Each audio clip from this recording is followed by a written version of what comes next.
प्यारे विद्यार्थियों, आज का के इस वीडियो में हम बेंथम के विचारों के बारे में आगे बढ़ते हैं। सबसे पहले हम बेंथम के शिक्षा संबंधी विचारों को देखते हैं। बेंथम ने बहुत संक्षेप में शिक्षा संबंधी योजना भी रखी और उसमें दो प्रकार की शिक्षा योजना वो रखता है, एक गरीब बच्चों के लिए और एक अमीर वर्ग या उच्च वर्ग के बच्चों के लिए।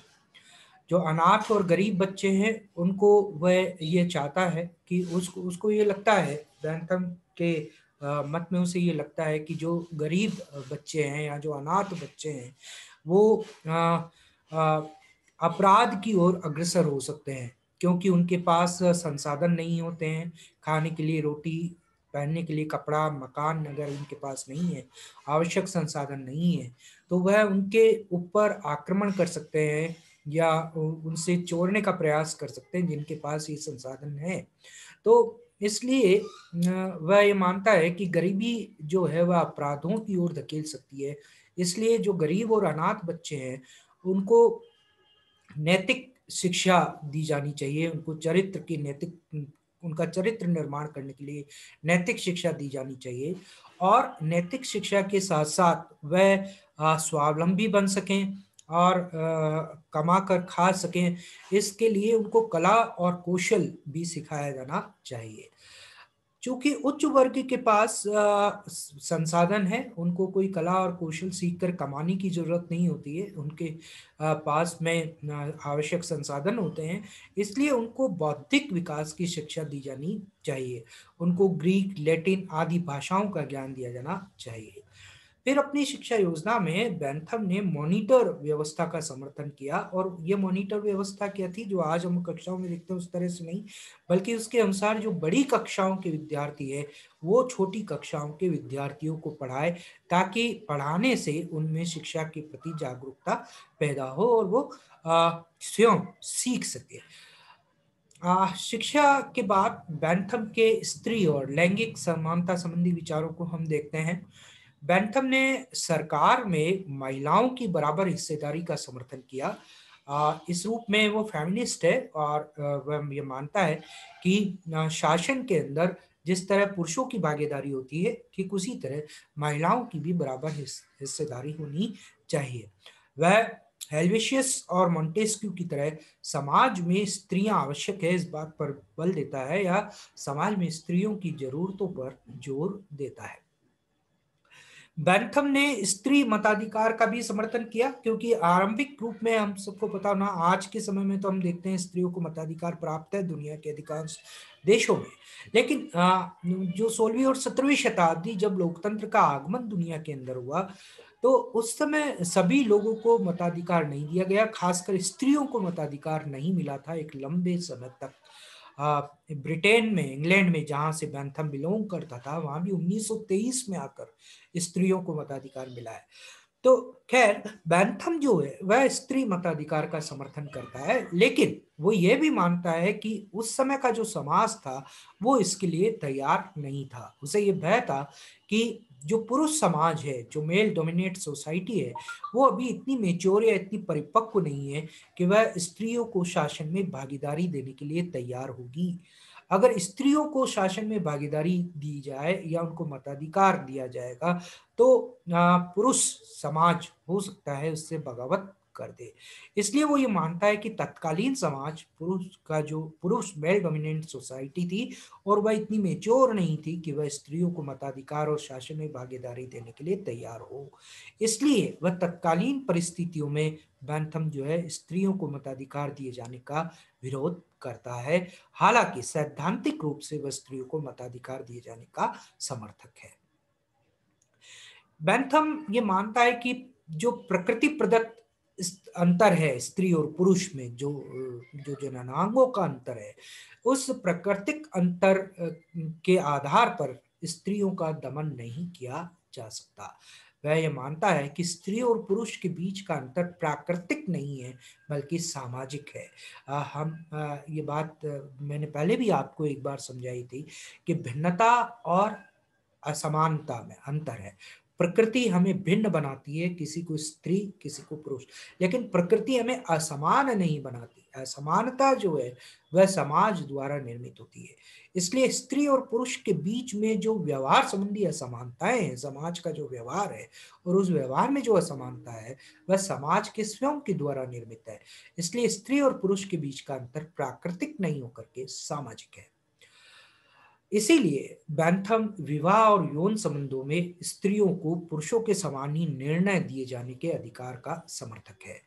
वह स्त्रियों को विवाह विच्छेद या जिसे हम डाइवोर्स कहते हैं वह लेने का भी अधिकार होना चाहिए। उन्होंने स्त्रियों के अधिकारों को सीमित करने वाले इंग्लिश कानूनों का या ब्रिटेन के कानूनों का विरोध किया और उन्होंने ऐसे कानूनों की मांग की जिसमें विवाह में शक्तिशाली पक्ष अर्थात पुरुष कमजोर पक्ष अर्थात महिला के साथ गलत व्यवहार न कर सके। क्योंकि हम सब जानते हैं कि ब्रिटेन में या पश्चिम में marriage is a contract, marriage अपने आप में कॉन्ट्रैक्ट है स्त्री और पुरुष के बीच में। लेकिन वहाँ का जो कानून है वो इस तरह का था कि उस कॉन्ट्रैक्ट में पुरुष की जो मर्जी है या पुरुष की जो शर्तें हैं वो ज़्यादा सशक्त होती है और महिलाओं की शक्तियाँ कमजोर होती है। इसलिए बैंथम ऐसे कानूनों की मांग करता है जिसमें पुरुष और स्त्रियों को दोनों को बराबर अवसर मिले। उन्होंने बैंथम ने अविवाहित माताओं के लिए यानी ऐसी स्त्रियां जो विवाह से पूर्व माताएं बन जाती हैं उनके लिए सोटिमियन तथा जो इस तरह से अवैध बच्चे पैदा होते हैं, अवैध यानी जो विवाह पूर्व बच्चे पैदा हो जाते हैं, उनकी देखभाल के लिए नोटोट्रोफियम केंद्रों की स्थापना की।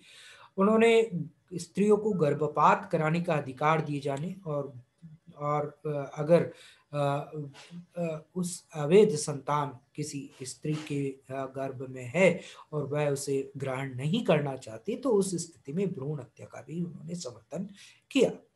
वह स्त्रियों के प्रति हिंसा करने वालों को कठोर दंड देने के लिए भी कानून की आवश्यकता बैंथम ने महसूस की। उन्होंने स्त्री शिक्षा की का भी समर्थन किया।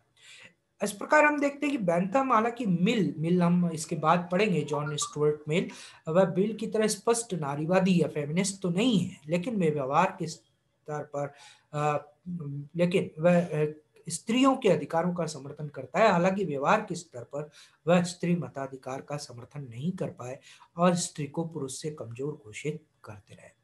इसके बाद हम बैंथम के ह्यूमनिज्म या मानववाद को देखते हैं।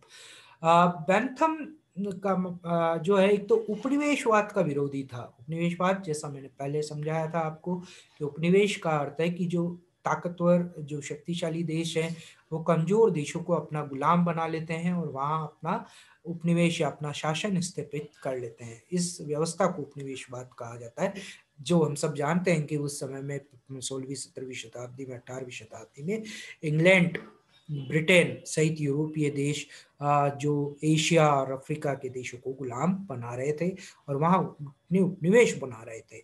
लेकिन बैंथम जो है इंग्लैंड का होते हुए भी इस उपनिवेशवाद का विरोधी था। उस समय भारत में उपनिवेशवाद के विरोध में आंदोलन चल रहा था और वे भारत में उपनिवेशवाद का विरोध स्वयं भी कर रहे थे और यहाँ राजा राम मोहन राय के नेतृत्व में जो सुधार आंदोलन चल रहा था उसमें वो दिलचस्पी ले रहे थे।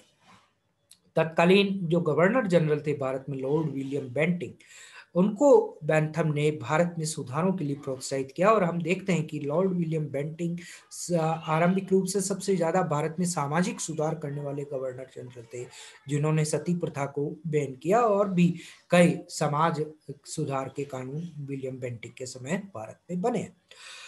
1793 में बैंथम ने फ्रांस से उसके उपनिवेशों को स्वतंत्र करने के लिए कम खर्चे वाली शिक्षा व्यवस्था विकसित की।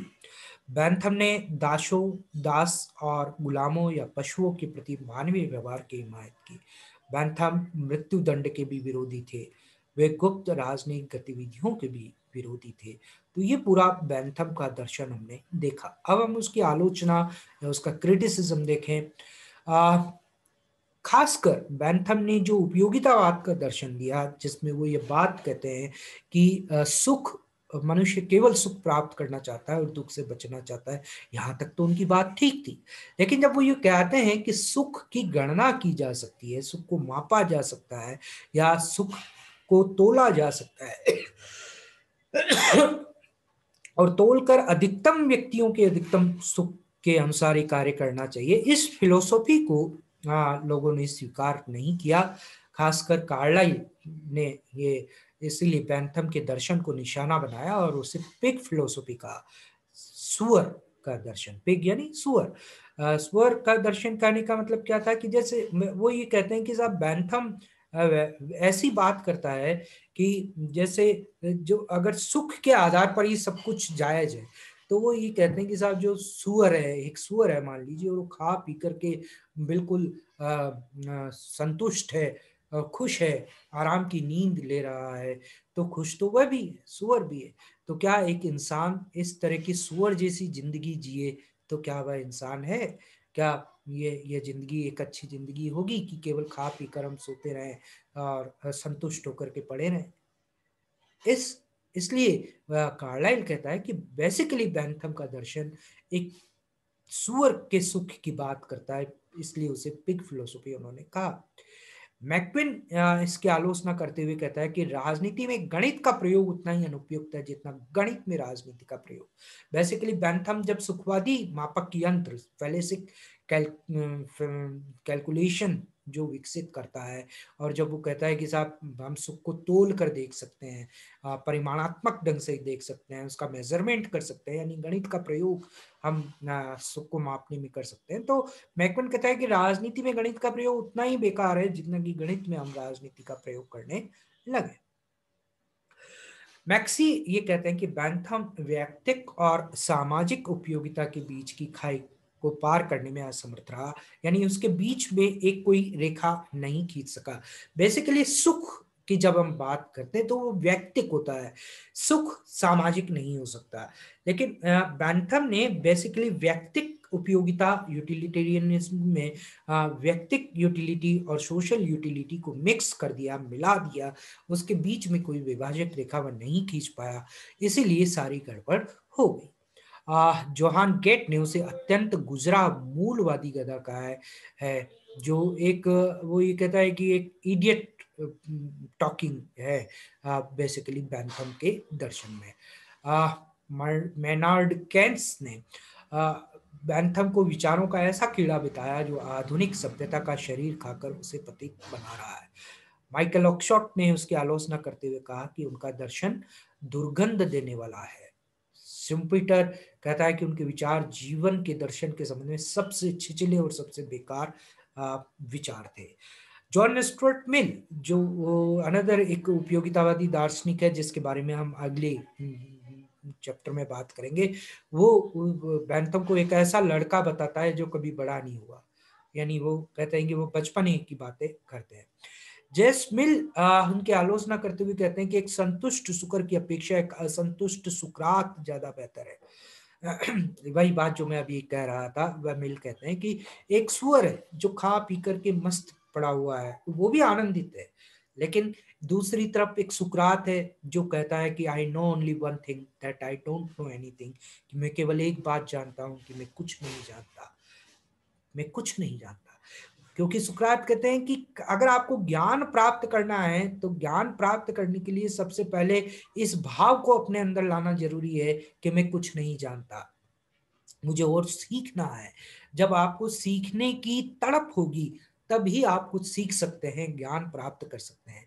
तो सुकरात की ये जो तड़प है, ये जो भूख है, कुछ और नया जानने की भूख है, और जो जो ये एक असंतोष है कि मुझे कुछ नहीं आता, मुझे तो अभी बहुत सीखना है, और इस असंतोष के कारण से वो जो ज्ञान प्राप्त करता है निरंतर और उसमें उसे जो आनंद प्राप्त होता है, उस आनंद वो आनंद उस सुअर के आनंद से ज्यादा बेहतर है जो खा पी करके चुपचाप पड़ा हुआ है। जबकि बैंथम की नजर में सुअर का सुख और सुकरात के सुख में कोई अंतर नहीं होता है। मार्क्स ने उन्हें अति दंभी, निरस, मोटी जीव वाला सामान्य पूंजीवादी बुद्धिजीवी कहा। ये बड़ी इंपॉर्टेंट बात है।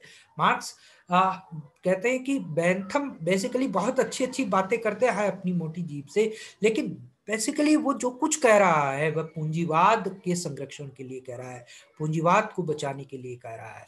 जैसा मैंने पहले भी आपको वीडियो में समझाया कि बेंथम बेसिकली गरीबों से अमीरों की संपत्ति को या पूंजी को बचाने का दर्शन देता है कि कैसे गरीबों से पूंजी, अमीरों की पूंजी को, उनकी संपत्ति के अधिकार को बचाया जा सके। और इसीलिए वो गरीबों को, जैसे हम टुकड़ा डालने की बात करते हैं, दान देने की बात करते हैं, उस तरह का दर्शन बेंथम निर्मित करता है।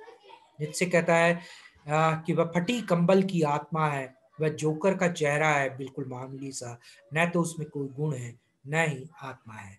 जॉन रॉल्स ने भी उपयोगितावाद की आलोचना करते हुए लिखा कि इसमें सामूहिक हित की वृद्धि के लिए व्यक्ति के हित की बलि दे दी जाती है। इन आलोचनाओं के उपरांत भी बेंथम का अपना महत्व है। जैसा कि डोयल लिखता है कि जर्मी बेंथम मूलवादी सुधार ग्रुप के प्रमुख राजनीतिक दार्शनिक थे। मूलवादी यानी जिन्होंने अपना एक खुद का दर्शन गढ़ा, फंडामेंटलिज्म, एक नया दर्शन गढ़ा, उस श्रेणी में वह एक प्रमुख दार्शनिक है। डॉयल कहता है कि रूसों के समान उन्होंने भागकर रहस्यवाद में शरण नहीं ली थी, यानी एक एक मिस्ट्री में अपनी बातों को नहीं छोड़ देते, बल्कि उन्होंने समस्याओं पर, अपने समय की समस्याओं पर एक वैज्ञानिक की तरह विचार किया। और उन्हें अपने आप में ये विश्वास था कि यदि सही नाप जोख की जाए तो लोगों के दुख कम किए जा सकते हैं और उनकी खुशी को बहाल किया जा सकता है। सैबाइन कहते हैं कि बेंथम का उपयोगितावाद अधिकतम व्यक्तियों का अधिकतम सुख के सिद्धांत पर आधारित था और उसका उद्देश्य ये था कि कानून और तर्क की सहायता से अनुकूल परिस्थितियां पैदा की जाए ताकि अधिकतम व्यक्तियों का अधिकतम सुख संभव हो सके। किसके माध्यम से? कानून के माध्यम से। जैस मिल उनकी आलोचना करते हुए भी ये मानता है कि वह एक प्रगतिशील दार्शनिक थे, वह मानवता के महान कल्याणकारी विचारक थे, यथास्थितिवाद के शत्रु थे, क्योंकि वह लगातार सुधार की बात करते हैं, बेंथम रिफॉर्म की बात करते हैं, और वह स्थापित चीजों पर प्रश्न चिन्ह लगाने वाले दार्शनिक थे। प्रसिद्ध अमेरिकी कानून निर्माता एडवर्ड विलिंगस्टन ने कहा कि बेंथम ने कानून के विज्ञान पर महत्वपूर्ण प्रकाश डाला है। उनके शिष्यों ने दक्षिण अमेरिकी देशों के संविधानों में बेंथम के विचारों और सिद्धांतों को स्थान दिया है। आइवर ब्राउन ये कहता है कि बेंथम ये जताना चाहता था कि यदि कोई सत्ताधारी जन साधारण को बिल्कुल जाहिल समझकर उन पर अपनी तरह की नैतिकता थोपना चाहता है तो उसे ऐसा करने से रोकना चाहिए। यानी वह सत्ता की निरंकुशता का विरोध करता है, और अगर कोई सत्ताधारी निरंकुश होता है तो उसको रोकने का प्रयास कानून के माध्यम से किया जाना चाहिए। बैंथम ने चिरसम्मत उदारवाद या जो लोक की धारा है उसको एक नया मोड़ दिया बेसिकली, और उसने चिरसम्मत उदारवाद, जिसको हम क्लासिकल लिबरलिज्म कहते हैं, उसके प्राकृतिक अधिकार और प्राकृतिक कानून की धारणा का खंडन करते हुए उसको उपयोगितावादी आधार प्रदान किया। उसने ये माना कि प्राकृतिक या पूर्ण अधिकार या प्राकृतिक या पूर्ण संप्रभुता का सिद्धांत सामाजिक यथार्थ के अनुकूल नहीं है, समाज के यथार्थ के अनुकूल नहीं है, क्योंकि समाज में केवल स्वतंत्रता ही महत्वपूर्ण नहीं है बल्कि समानता भी महत्वपूर्ण है। सीएम यंग ने लिखा कि हमारे सार्वजनिक जीवन में ऐसे किसी भी कोने को ढूंढना कठिन है जहां बैंथम की आत्मा आज भी कार्य नहीं कर रही हो। अर्थात अगर आज के लोकतांत्रिक देशों को देखें, लोकतांत्रिक समाजों को देखें, तो हम पाएंगे कि ये लोकतांत्रिक समाज या ये लोकतांत्रिक व्यवस्थाएं न्यूनाधिक रूप से बैंथम के सिद्धांतों के आधार पर संचालित हो रही है। इसीलिए मैक्सी कहता है कि बैंथम का उपयोगितावाद का सिद्धांत भेड़ियों के समाज में स्वार्थ को महत्व देता है और संतों के समाज में साधुता को। यानी ये डिपेंड करता है कि समाज बैंथम के उपयोगितावाद के दर्शन को किस रूप में लेता है। अगर वह भेड़ियों का समाज है तो वह स्वार्थी हो जाएगा, वह उपयोगितावाद को एक स्वार्थवादी दर्शन की ओर देखेगा। अगर अगर वह संतों का समाज है तो वह उसमें साधुता को ढूंढेगा। मिल का यह संकल्प था कि चाहे कोई भी समाज हो उसमें उपयोगिता की कसौटी साधुता ही होनी चाहिए। तो इस प्रकार आज प्यारे विद्यार्थियों, बैंथम के चैप्टर को हम यहाँ समाप्त करते हैं। महाविद्यालय आरंभ हो गए हैं। जो विद्यार्थी इन थिंकर्स को महाविद्यालय में आकर समझना चाहते हैं वे विभाग में आकर के संपर्क कर सकते हैं। और जहाँ तक वीडियो का प्रश्न है, आगे के विचार के ऊपर वीडियो मेरे जारी रहेंगे। Thank you very much.